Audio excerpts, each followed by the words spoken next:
찬양할 때도 마스크를 하세요.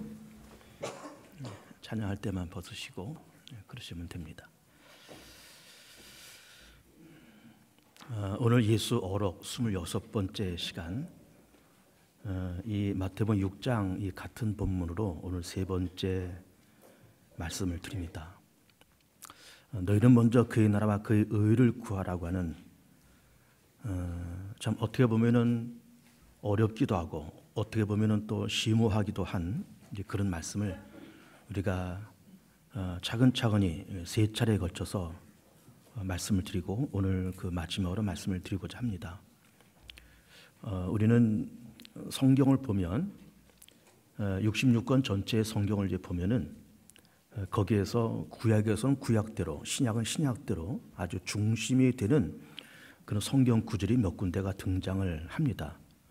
그것이 어딘가 하면은 구약에서는 그 잠언 1장 7절 여호와를 경외하는 것이 지식의 근본이다 라는 그 말씀, 그리고 신약에 넘어오면은 우리가 지금 보고 있는 마태복음 6장 너희는 먼저 그의 나라와 그 의를 구하라, 또 요한복음에서는 하나님의 세상을 이처럼 사랑하사 독생자를 주었으니 누구든지 저를 믿는 자마다 멸망치 않고 영생을 얻게 하려 하심이라 라는 그런 말씀, 또 로마서 1장 17절에서 오직 의인은 믿음으로 말미암아 살리라 라는 이런 몇 가지의 성경 구절이 성경을 대표하는, 또 기독교의 교리를 대표하는 그런 중요한 그런 성경 구절이다 이렇게 보는 것이고, 거기에서 그 중에 한 가지인 마태복음 6장 이 본문 너희는 먼저 그의 나라와 그 의를 구하라는 이 말씀을 이제 오늘 세 번째 말씀을 드리고 있는 겁니다. 말씀이 이렇게 시작됩니다. 너희는 먼저 무엇을 먹을까, 무엇을 마실까, 무엇을 입을까 이거 염려하지 말아라. 공중에 나는 새를 봐라. 심지도 않고 거두지도 않고 창고에 모아두지도 않지만은 너희 천부께서 다 먹이시고 입히신다. 또 들의 백합화를 봐라. 솔로몬이 입었던 모든 영광보다 더 화려하게 하나님께서 입히셨다. 그런데 하나님께서 그런 미물도 기르시고 먹이시고 입히시는데 하물며 너희일까 보냐.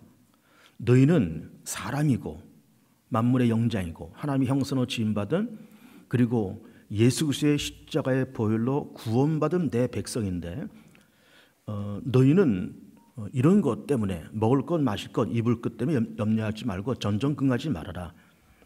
그리고 그 모든 것을 다 아시니까 너희는 먼저 그의 나라와 그 의를 구하라. 그러면 이 모든 것을 내가 더하여 주겠다 하는 이런 말씀을 이제 하시고 있는 겁니다. 이 말씀을 가지고 오늘 셋으로 나눠서 말씀을 드리고자 합니다. 첫 번째는 무엇을 먹느냐 마시느냐라는 이런 문제는 어디까지나 이거 경제적인 문제잖아요. 의식주의 문제니까 결국 경제적인 문제고 결국 돈의 문제입니다. 그러다 보니까 이 돈이라고 하는 거를 말하는 것도, 거기에 창념하는 것도 어떻게 보면 우리가 좀 예수를 오래 믿다 보니까 돈 얘기를 하면은 뭔가 사람이 좀 속돼 보이고 믿음이 적어 보이고 사람이 너무 세속적이고 세상적인 것처럼 보일 수가 있어요. 돈 이렇게 하다 보면 너무 세상적이다, 사람이 믿음이 적다, 이제 그렇게 얘기할 수가 있습니다. 그러나 어쨌든 우리가 몸을 갖고 있고 가정을 갖고 있고 자녀들을 낳아서 기르고 양육하는 이제 부모의 입장에서는 돈 문제는 현실적인 문제이고, 그리고 돈을 떠나서 사람이 살 수가 없습니다. 어쨌든 우리가 경제적인 문제는 필요해요. 그리고 우리 돈에 대한 우리 생각도 우리가 바뀔 필요가 있습니다. 그것이 뭔가 하면은 돈 자체는 악하지 않습니다. 돈을 사랑하고 돈 중심으로 돈에 창념하면서 사는 것이 이게 악한 거지, 돈 자체는 악하지 않아요. 돈은 선한 겁니다. 그래서 정당한 방법을 통해서 돈을 벌고 정당한 방법으로 재테크를 하고 그렇게 하는 것은 절대로 죄가 아니고, 이거는 예수 믿는 우리들도 똑같이 해야 되는 거예요. 그래서 데살로니가 후서를 보면은 일하기 싫거든 먹지도 말라 이렇게 말씀하고 계세요. 그건 무슨 말씀일까요? 너희가 먹으려면 정당한 노동을 해라 그 말이죠. 그것이 육체의 노동이 되었던 정신적인 노동이 되었던 정당한 노동을 지불해서 대가를 얻고 그걸 가지고 먹고 살라 그 말이에요. 그러니까는 무의도식 한다든지 또 이렇게 어떤 공짜로 먹으려고 그런다든지 그렇게 하지 말고 정당한 노동과 정당한 대가를 지불하고 그럼 먹고 살아라. 그러면서 이 정당한 노력과 정당한 수고를 거쳐서 번 그 돈도 정당한 것이고 그렇게 하는 것은 절대로 죄가 아니다. 당연히 그렇게 된다라는 말씀을 하시고 있는 거예요. 돈 자체는 악하지 않습니다. 돈을 사랑하고 돈에 집착하면서 사는 것이 이게 문제지 돈 자체는 악하지가 않아요. 여러분 그렇지 않습니까? 여러분 우리가 이게 경제적으로 어려우면 이제 돈 지갑이 얇으면은 사람이 좀 자신감이 없어집니다. 어쨌든 좀 돈 지갑에 돈이 있어야 카드에 돈이 이게 비축돼 있어야 누구 만나도 턱 밥도 한 끼 낼 수 있고 뭐 차도 한 잔 낼 수 있지. 이게 뭐 돈이 없으면은 괜히 뭐 이게 삐죽삐죽거리고 괜히 어디 섞이기가 참 어려워요.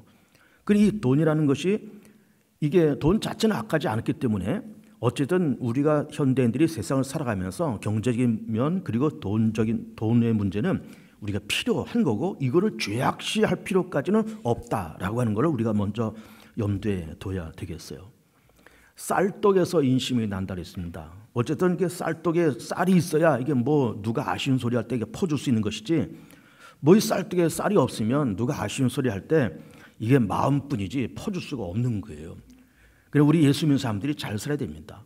뭐 그냥 뭐 떼부자가 되어라 뭐 쫄부가 되라 그런 말은 아니지만 저도 우리가 내 생활을 할 수 있고 남들에게 아쉬운 소리 하지 않고 자식들한테 아쉬운 소리 하지 않고 그렇게 살고 혹 누가 뭐 조금 이렇게 좀 부탁한다 그러면은 많은 것은 아닐지라도 적은 것이라도 기여할 수 있고 적은 것이라도 도와줄 수 있는 그런 위치에 서는 것은 굉장히 중요한 거예요. 예수 믿는 사람은 다 그렇게 살아야 되는 겁니다. 그러니까 어쨌든 경제적인 문제가 있어야 이게 생활이 가능하고 아이들도 기르고 공부시킬 수 있고 어쨌든 경제적인 문제가 있어야 문제가 다 해결돼야 교회 와서 어쨌든 헌금도 할 수 있고 11조도 할 수 있고 여전도에 남성에 들어가서 회의비도 내고 다 그런 것이지 이게 없으면 참 궁색한 거예요. 그러니까는 우리가 기왕에 무엇을 먹느냐 마시느냐라는 이런 문제를 하면서 우리 사랑개봉중학교 성도들께서 하나님의 은혜와 보호하심 속에 어쨌든 경제적인 문제는 다 해결되길 축복합니다.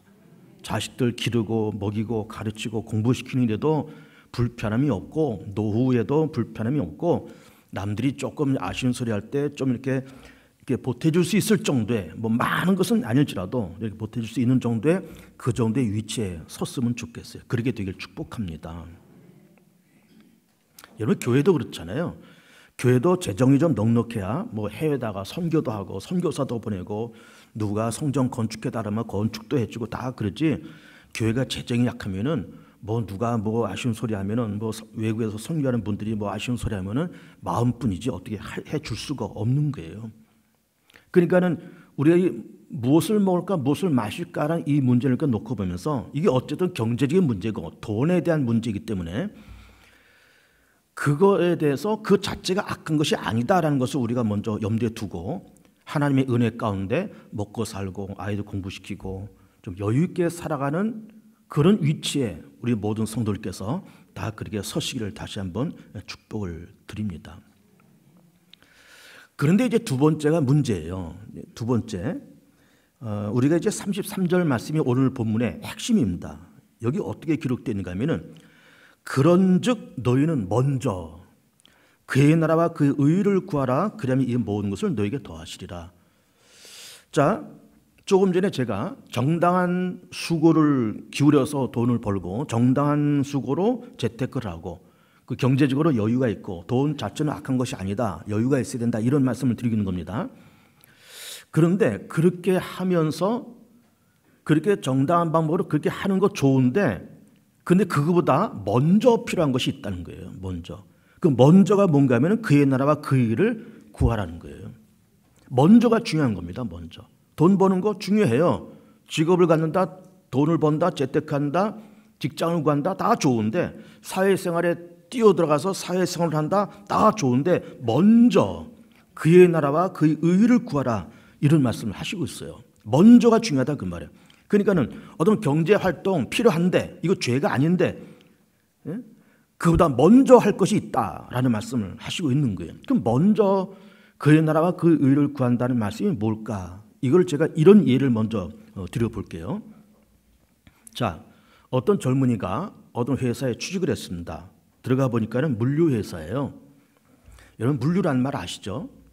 이게 어떤 물건을 보관하고 운송하고 이것을 이제 물류라고 그래요. 물류회사에 들어갔습니다. 그러면 이 젊은이가 그 회사에 들어갔으면 이 회사가 무엇을 하는 회사인지를 알아야 되고, 또 내가 그 부서에 들어가서 내가 감당해야 될 책임과 해야 할 일이 뭔지를 알아야 되는 거예요. 그리고 이 회사의 사장이 누구고, 그리고 내 직속 과장이 누구고, 그리고 이 회사의 앞으로의 비전과 전망이 뭐냐라는 것을 알아야 되고, 다른 것보다도 물류 쪽에 관심과 상식을 점점 쌓아가면서 어쨌든 내가 여기서 일하면서 회사도 유익하고 나도 발전하고, 그렇게 하면 그런 마인드를 가지고 그런 마음을 가지고 그 회사에 들어가서 일을 해야 되는 겁니다. 당연한 것 아니에요? 되게 당연한 겁니다. 그런데 이 젊은이가 그 회사에 물류회사에 들어갔는데 이 회사가 물류회사인지 금융회사인지도 모르면서 회사를 다닌다고 쳐보세요. 그리고 그 회사의 사장이 누군지도 모르고 자기 직속 어떤 과장, 직속 반장이 누군지도 모르고, 그러면서 마당 지나다니다가 복도에서 사장 만나고 직속 과장을 만났는데 아는 척 모르는 척 그냥 휙휙 지나가고 그러고 지나간다. 그리고 그 회사가 물류회사인데 물류에는 관심이 없고 바깥으로 돌아다니면서 어떤 금융 쪽에만 관심이 있어가지고 그는 돌아다닌다고 쳐보세요. 그리고 어쨌든 출근 시간이 있고 퇴근 시간이 있지 않겠습니까?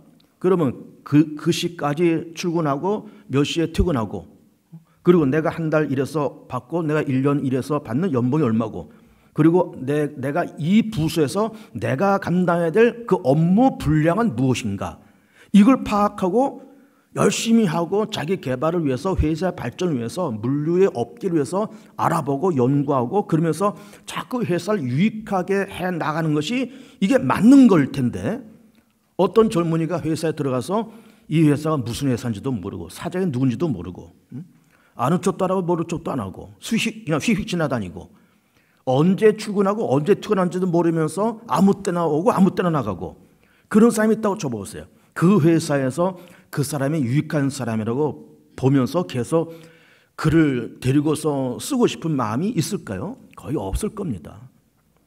그런데 제가 이런 말씀을 드리면, 목사님, 그래도 어떤 젊은이가 그 회사에 들어갔으면은 그 회사의 사장이 누군지는 왜 모르겠습니까? 그 회사가 어떤 회사인지를 왜 모르겠습니까? 다 아니까는 다니는 거 아니겠습니까? 그건 너무나도 극단적인 예인 것 같습니다. 라고 말씀을 하실 것 같아요.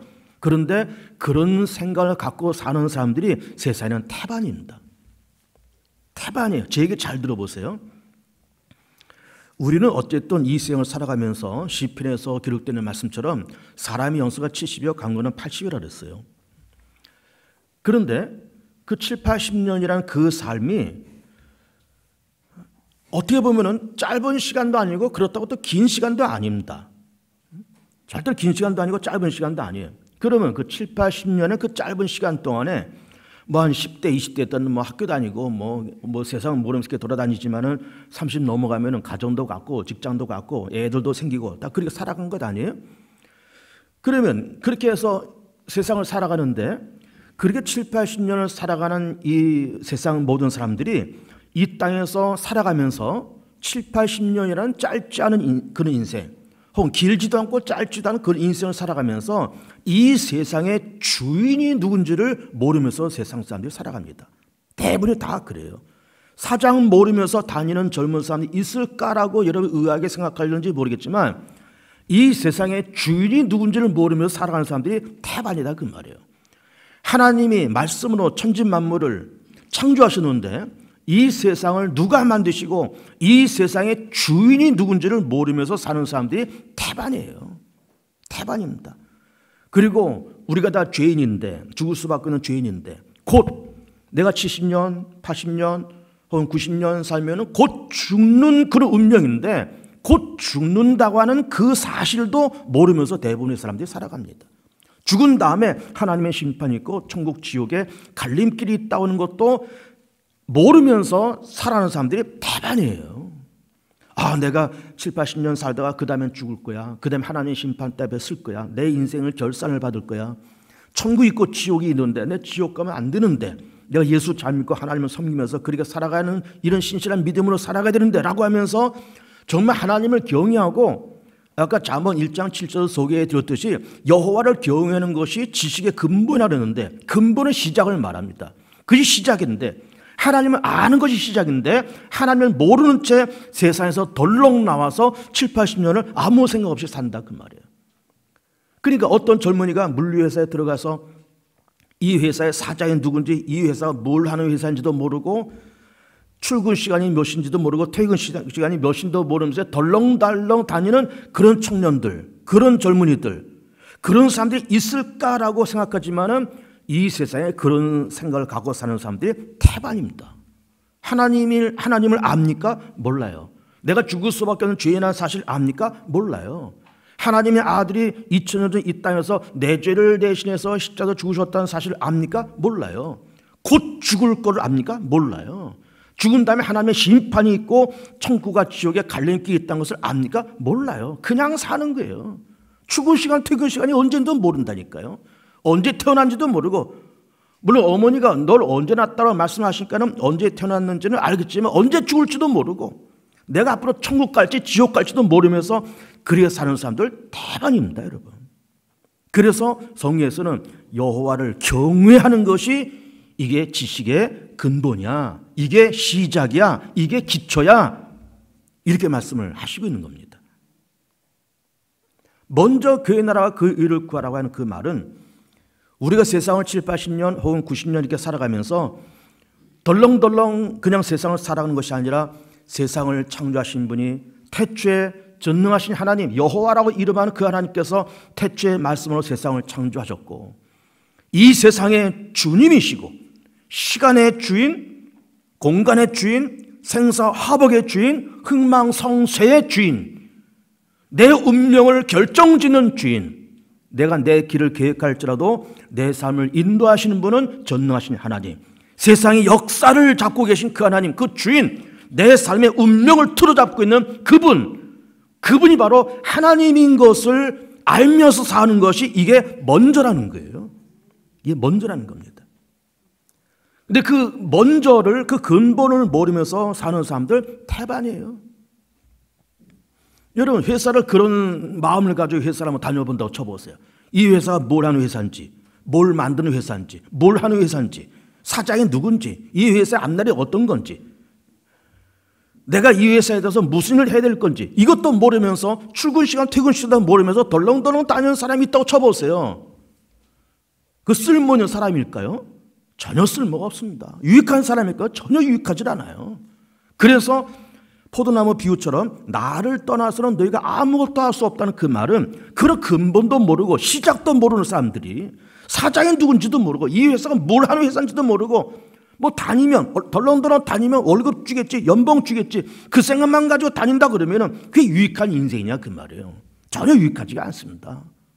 유익하지 않아요. 그래서 성경은 너희는 무엇을 먹을까, 무엇을 마실까, 무엇을 입을까, 이것이 우리가 세상 살면서 시급한 경제적인 문제이지만 그걸 위해서 애쓰는 것이 나쁜 것이 아니지만 먼저 그의 나라와 그 일을 구해라. 먼저 이 세상의 주인이 누구신지, 네 삶의 운명의 주인이 누구시고 이 역사의 주인이 누구신지를 먼저 알면서 세상을 살아가라.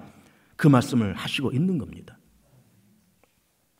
세 번째로는 먼저 그의 나라와 그 의를 구한다는 이 본문을 가지고 말씀드린 겁니다. 세 번째는 아마도 제가 이 본문을 가지고 오늘까지 세 번의 말씀을 드린 겁니다. 똑같은 본문을 가지고. 그러면서 오늘 이 말씀이 이게 총 결론이 될 것 같아요.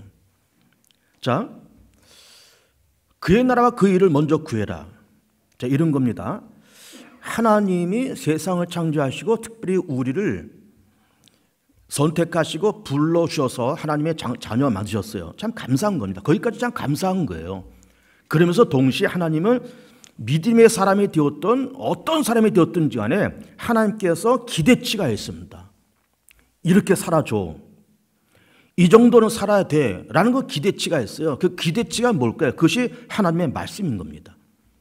창세기에서도 요한계시록까지 말씀하시면서 살아가는 모든 인류들아, 살아가는 성도들아, 이 정도는 살아야 돼. 이 정도는 삶의 내가 원하는 기대치야. 이렇게 말씀하십니다. 그것이 여호와를 경외하는 것이고, 좀 더 해석한다 그러면은 십계명이고, 십계명을 좀 더 해석한다면 율법인 거예요. 그렇게 살아라, 그 말 아닙니까? 이게 나의 기대치야.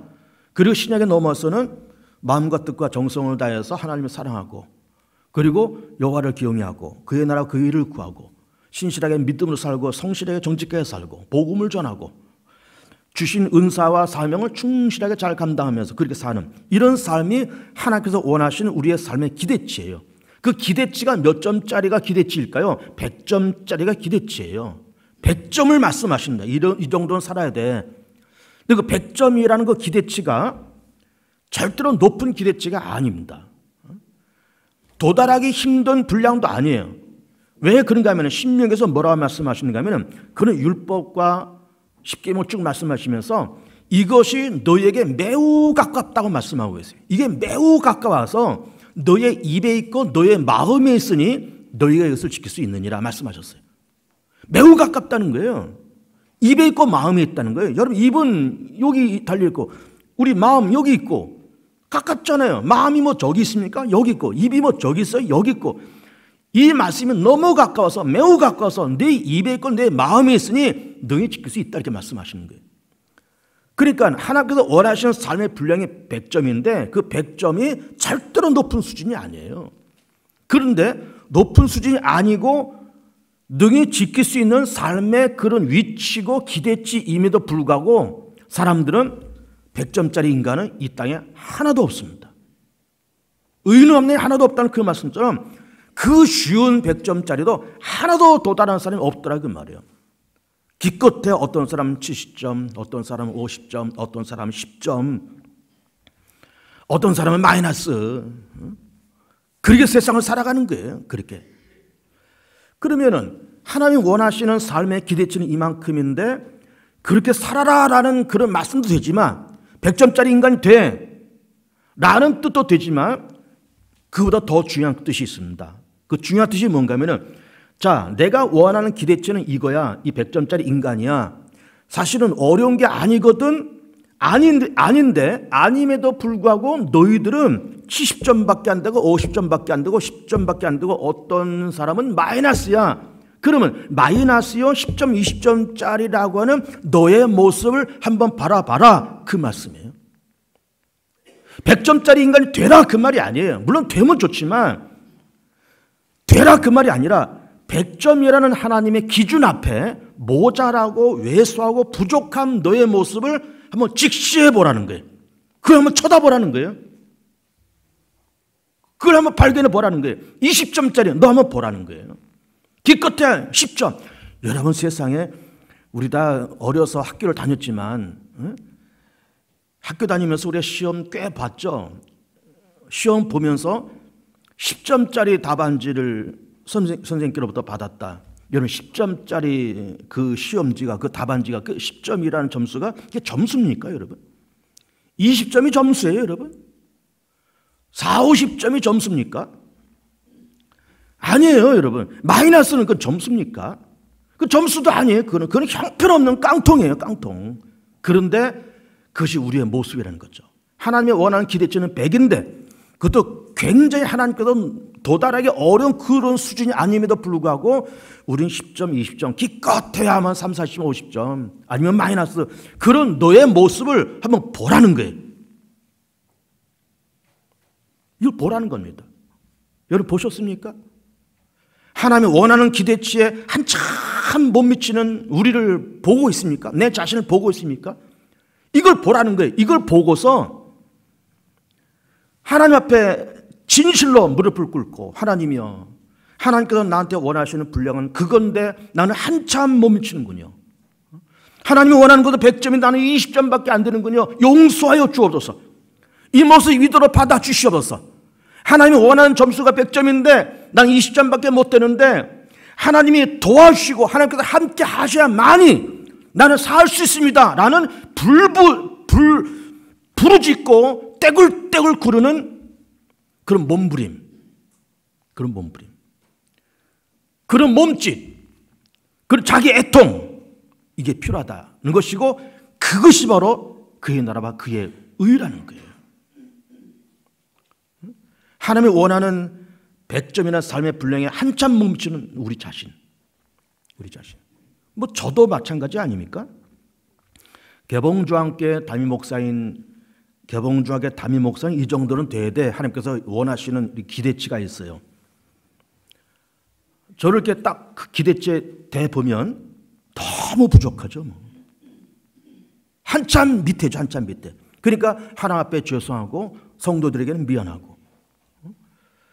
그러면 하나님 앞에 죄송하고 미안한 마음이지만은 그럼에도 불구하고 그냥 덜렁덜렁 세상 사는 것이 아니라 아버지 하나님, 아버지께서 원하시는 개봉주의 담임 목사의 기준은 그건데 내가 바라보니 한참 못 미치는군요.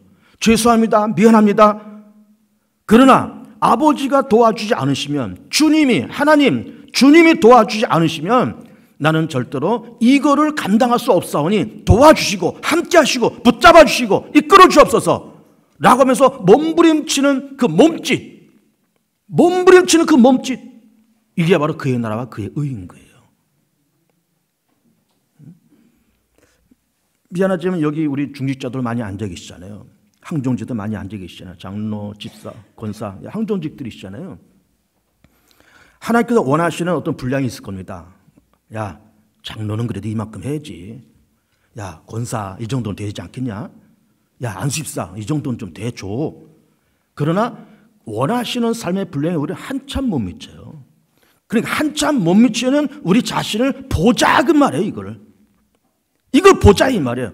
보고서 하나님 앞에 미안하고 죄송해서 무릎 꿇고 하나님 원하시는 삶의 분량이 그건데 나는 너무너무 부족하군요. 모자라는군요. 그러다 내가 장로 직분을 감당해야 될 싸우니 내 부족한 것을 채우시고 도와주시고 함께하지 않으시면 도와주지 않으시면 나는 아무것도 할 수 없습니다 라고 몸부림치는 그 몸짓, 이게 그의 나라와 그의 의입니다. 몸부림치는 그 몸짓. 근데 우리는 얼마나 몸부림을 칠까요? 얼마나 우리는 몸짓을 할까요? 얼마나 하나님 앞에 죄송하고 얼마나 우리는 교우들 앞에 세상 앞에 미안한 마음을 갖고 살까요? 별로 없습니다. 미안하지만 그냥 다 나 잘난 맛에 살지. 다 나 잘난 맛에 살고 하나님께서 원하시는 삶의 분량에 한참 못 미치는 우리를 발견하지 못한 채 살 수도 있고 더 나가서 나 잘난 맛에 살고 그럴 우려가 다분히 있어요. 그런데 그거를 보라는 거예요. 한번 봐라. 박정호 너 한번 봐. 아무개 장로 한번 봐. 아무개 원사 한번 봐. 모자라지? 모자란 것을 네가 고백하고 이실직고 하고 내게 도움을 구하고 내 손을 붙잡아. 내가 이끌어 갈게. 나한테 엎드려. 내가 응답할게. 내게 기도해. 내가 함께 할게. 이게 하나님의 음성이고 이걸 깨닫는 것이 그의 나라와 그의 의입니다. 이걸 깨닫는 것이. 우리 자신을 발견하고 몸부림을 치고 하나님 난 너무너무 부족합니다. 하나님 원하시는 건 100점이 나는 20점밖에 안 됩니다. 30점밖에 안 됩니다. 주님이 도와주지 않으시면 주님이 내 손 붙잡아 주지 않으시면 나는 아무것도 할 수 없습니다 라고 하면서 떼굴떼굴 구르면서 몸부림치는 그 몸짓, 이게 그의 나라와 그의 의예요. 근데 우리는 얼마나 몸짓을 할까요? 얼마나 몸부림을 칠까요? 얼마나 몸부림을 치면서 하고 있습니까? 이걸 보라는 것이고 이걸 고백해 보라는 것이고, 그리고 부단히 주님을 믿고 의지하고 붙잡고 따라가시는 그런 열정이 우리 가운데 있었으면 좋겠습니다. 우리 요즘 새벽에 시편 말씀을 계속 읽고 있어요. 그리고 우리 교우들에게 매일매일 그 성경 큐티를 넣어드리고 있잖아요. 매일 보는 큐티와 교회에서 하는 새벽 기도할 때 그 본문이 항상 똑같습니다. 그래서 요즘 그 시편을 보고 있는데 시편은 대부분 이제 다윗의 시가 많아요. 다윗이 이렇게 고백합니다. 다윗이 그 전쟁을 많이 한 왕이잖아요. 근데 다윗이 뭐라고 고백하는가 하면 내가 하나님을 의지하여 적진에 달리며 내가 여호와를 의뢰하여 담을 뛰어넘나이다. 놀라운 고백 아닙니까?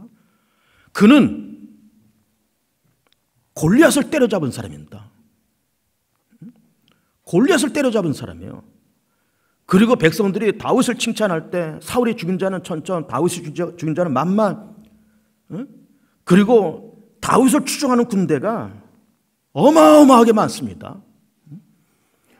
그 부하들이 얼마나 충성된 부하인가 하면은 다윗이 목마르다 그러니까는 적진을 뚫고 가서 우물에서 물을 기르다가 다윗한테 갖다 주는 그런 부하들이에요. 목숨 걸고 물을 떠오르는 사람들입니다. 충성된 사람들 아니에요?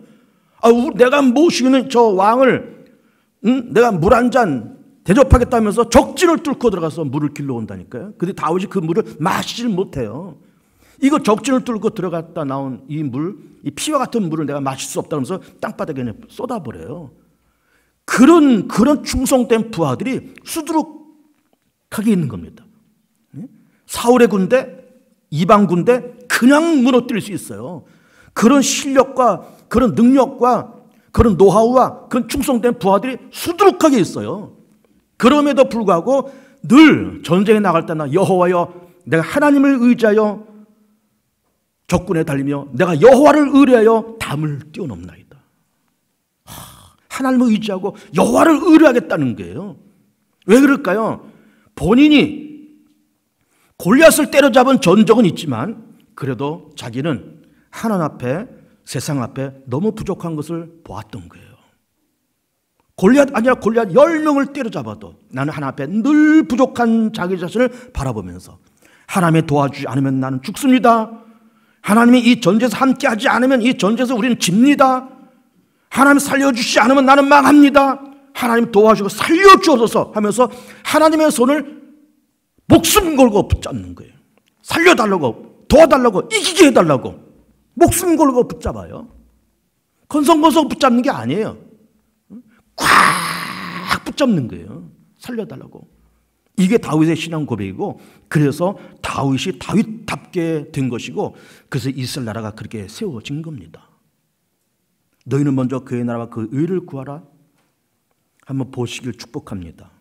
하나님의 기준 앞에 서 있는 나의 왜소한 모습, 초라하고 왜소하고 못났고 일그러져 있고 그런 내 모습 바라보면서 하나님 앞에 너무 죄송하고 우리 교우들 앞에 세상 사람들 앞에 다 부족한 우리를 바라보면서